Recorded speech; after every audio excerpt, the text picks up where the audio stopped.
जों बयबो मिथिगौ नैबे सिजोना जाबाय फुजा मेलानि मोनसे सिजन। साननैसो सिगांसो बाथौ फुजा, दुर्गा फुजा बायदि फुजाया बायदिसिना बिथिंजों जानानै थांबाय आरो नैबे दिनैनिफ्राय जानो गोनां जि लोखि फुजा बेबो दिनै हरनिफ्राय गोबां जायगायावनो दाब दाब जायगायावनो बायदि बायदि बिथिंजों जानो थांबाय दं। बे समाव जोङो बड'लेण्ड बुब्लिन जानानै दंफैयो नैबे राबां बर' बाजाराव, बाक्सा जिल्लानि नैबे राबां बर' बाजाराव, बर' बाजारनिनो नैबे रुमबां नोगोराव। बे रुमबां नोगोरावनो जागोन लक्ष्मी फुजा आरो बे लोखि फुजायानो जागोन 52थि लोखि फुजा। बेखौ बे समाव राबांगुरिनि रायजोफ्रा खुंफुंनो थियारि खालामदों। बे समाव आङो जोंनि केमेरा पार्सन बिथांखौ बिनिनो गाहाय गेटखौ दिन्थिनो थाखाय खावलायदों। बेनो जाबाय बाक्सा जिल्ला सिमला पुलिस थानानि सिङाव थानाय राबां बर' बाजार, जायखौ जोङो रुमबां नोगोर होननानै मिथिनाय जायो आरो बेवहायनो खुंगा 52थि लोखि फुजा फालिथाया जानो थांबाय दं आरो बेनि नुथाय। बे हाबाफारिया बायदिसिना हाबाफारिजों 8 साननि थाखाय जानो थांबाय दङ। बे समाव जोङो बे खुंफुं आफादनिनो आफादगिरि बिथांमोननिफ्राय जोङो मिथिनो लागोन बे समाव बिथांमोना नैबे लोखि फुजाखौ मा थांखि लानानै बा मा नुथायजों खुंफुंनो आखायाव लादों। बे समाव आफादगिरि बिथांनिफ्राय जों मिथिनो लागोन। गिबियावनो नोंथांखौ जों बड'लेण्ड बुब्लियाव बरायबाय। बे समाव मा फोरमायगोन? नोंथांमोना 52थि लोखि फुजा फालिनो थांबाय दं, मा फोरमायगोन? साबायखर थाबाय बड'लेण्ड बुब्लिनिसिम। जों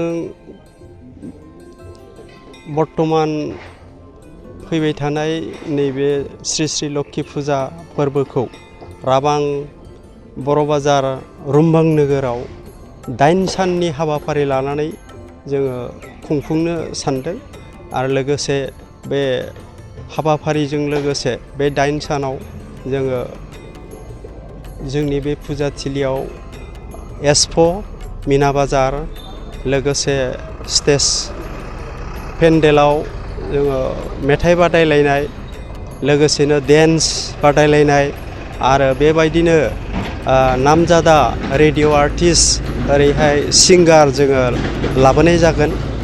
लाबोनाय जादों। लोगोसेनो बेवहाय जोङो कालचारेल श'आव माखासे जोंनि जाखांफुनाय मोसागिरि डेन्सारफोरनो जोङो प्राइज मानि होनो नागिरदों। बे प्राइज मानिया उइनार पार्टिनो जोङो 15,000 रां होगोन, लोगोसेनो रानार्स आपनो 10,000 रां जों हरनाय जागोन। आसा खालामदों मोसाखावरि बिथांमोनहा गावसोरनि जिखिनि रोंगौथि दं बेखौ लानानै बाहागो लाफैगोन आरो बेबायदिहायनो जोङो जोंनि बे श्री श्री बिमा लोक्षि फुजाखौ जोङो जोबोद गाजा गोमजायै खुंफुंनो जों सानदों।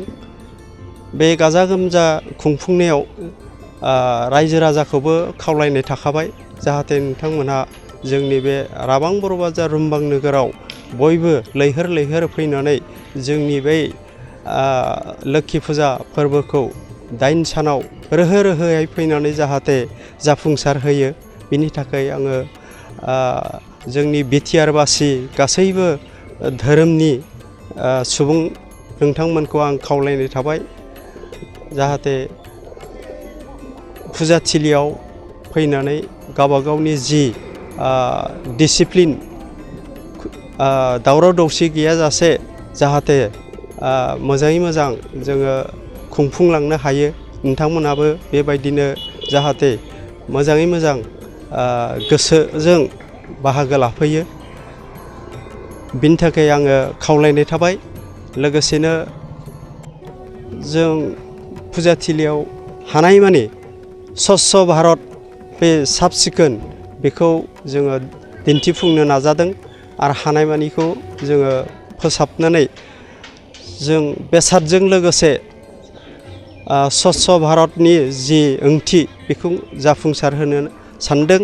लोगोसेनो जोंनि सुबुं माहारिनि जि आखल आखु बेबो जाहाथे जोङो मोजाङै स्वच्छ भाबै साब सिखोनै जों गावबागाव डिसिप्लिनखौ लाखिनानै फुजाथिलियाव फैयो आरो बेबायदिनो मोजाङै गोसोनि साननायफोरखौ फुजानि जिखिनि जाकजमक बे जाक-जमकखौ रंजानाय बाजानाय जानाय लोंनायनि गेजेरजों जाहाथे नोंथांमोना बाहागो लानानै मोजाङै मोजां जाहाथे खुंफुंनो जोंनो सुबिदा होयो। आथिखालाव जों नैबे मोनसे बेसादखौ नुबाय थानाय जादों जे लामा सामा गाज्रि गाज्रि हाबा सोलिनाय बेबायदि फाव खुंनाय जायो। रायजोनिसिम मा खालामगोन नोंथाङा आरो नोंथांमोननि कमिटिनिफ्राय माबायदि बिफाव लागोन, एक्सन लागोन?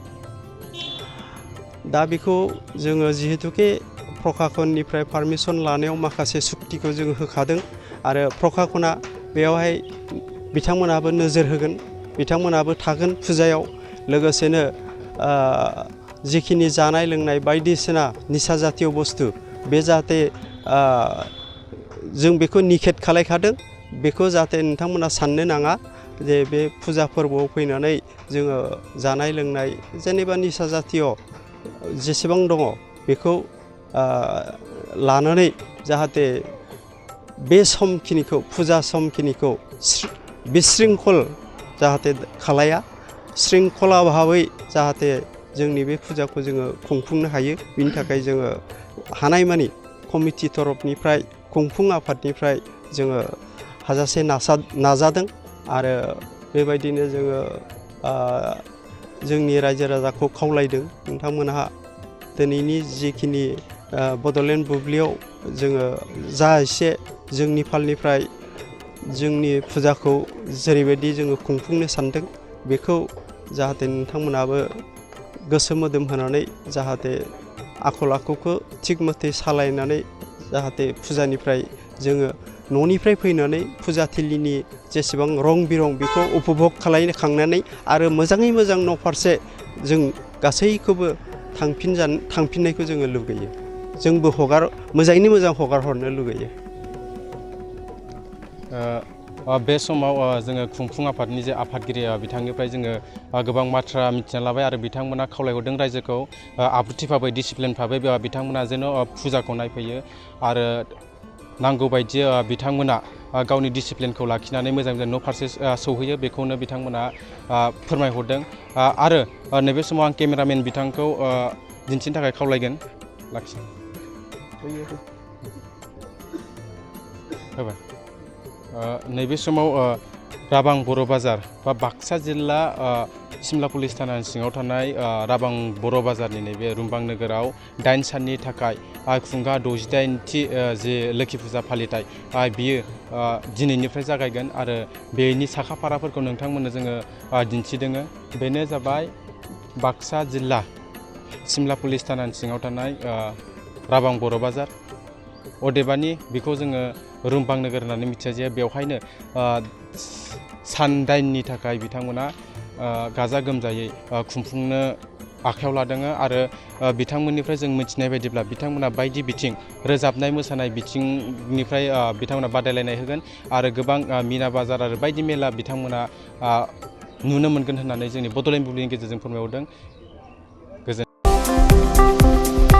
गाव गावनि देहाखौ गोग्गो आरो गोख्रों खालामनो गोसो गुदुं लाइमोन एबा सुबुंफोरनि थाखाय मोजां खौरां। क'क्राझार सोहोरनि खोदोमथलायाव लानानै फैदों फिट सिटी मुंनि मोनसे जिम सेन्टार। सोरांस्रि नार्जारिनि गोदानै बेखेवजानाय फिट सिटी मुंनि जिम सेन्टाराव फैनानै नोंथाङा नोंथांनि देहाखौ गोग्गो आरो गोख्रों खालामना लादो। अब्ला मानोथो गोबाव खालामखो? नोंथाङा थाबैनो फिट सिटीआव एडमिसन लाहैदो।